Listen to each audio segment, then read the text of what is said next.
In this video, you will learn how to connect PS5 to Sony Bravia TV. First of all, plug one end of an HDMI cable into the back of your PS5 and the other end into an HDMI port on your Sony Bravia TV.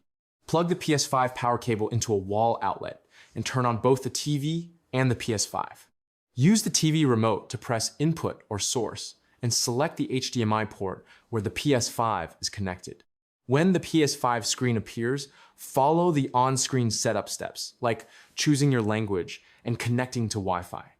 On the TV, open Settings, then External Inputs, then HDMI Signal Format, and set the connected HDMI port to Enhanced Format for the best picture.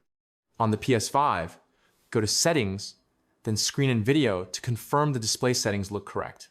That's all. This is how you can connect PS5 to Sony Bravia TV.